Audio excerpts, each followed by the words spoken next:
ನಮಸ್ಕಾರ, ಹೇಗಿದ್ದೀರಾ ನೀವೆಲ್ಲ? ಏಪ್ರಿಲ್ ತಿಂಗಳ ಕೊನೆಯ ವಾರದಲ್ಲಿ ನಾನು ಶ್ರೇಯಾ ಹಾಗೂ ರಚನಾ 3 ಜನ ಸೇರಿಕೊಂಡು ಮಣಿಪುರಕ್ಕೆ ಹೋದ್ವಿ. ಉಡುಪಿಯ ಕಟಪಾಡಿಯಿಂದ 3-3.5 ಕಿಲೋಮೀಟರ್ ದೂರದಲ್ಲಿ ಇರುವ ಮಣಿಪುರ. ಇದರಲ್ಲಿ ಹ್ಯಾಂಗಿಂಗ್ ಬ್ರಿಡ್ಜ್ ಕೂಡ ಇದೆ. ಸ್ವರ್ಣ ನದಿಯ ಮೇಲೆ ಈ ಮಣಿಪುರ ಸೇತುವೆ ನಿಂತಿದೆ.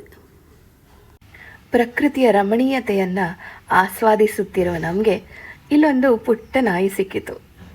ಅದೇನೋ ಬಹಳ ವರ್ಷದಿಂದ ನಮ್ಗೆ ಗುರ್ತಾ ಇದ್ದ ಹಾಗೆ ನಮ್ಮ ಹತ್ರ ಮಾತಾಡ್ಲಿಕ್ಕೆ ಬರ್ತಾ ಇತ್ತು.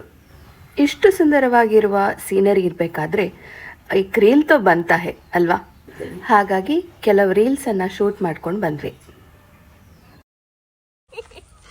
ನಾನು ಅವಳ ಹತ್ರ ಕೇಳಿದ್ದು ಹ್ಯಾಂಡ್ಸ್ ಫ್ರೀ ಹೇಗೆ ಹಾಕೋದು ಅಂತ ಹೇಳಿ. Hands free. We are going back in the same route. Kateron ke khilade. Ice cream ಅಂತ ಹೇಳ್ತಾ ಐಸ್ ಕ್ರೀಮ್ ತಿನ್ನೋಕೆ ಬಂದ್ವಿ. ಮತ್ತಷ್ಟು ಹೊಸ ಮಿನಿ ವ್ಲಾಗ್ ಜೊತೆ ನಾನು ನಿಮ್ಮನ್ನು ನೋಡ್ತೀನಿ. ಅಲ್ಲಿವರೆಗೆ ರಾಮ್ ರಾಮ್.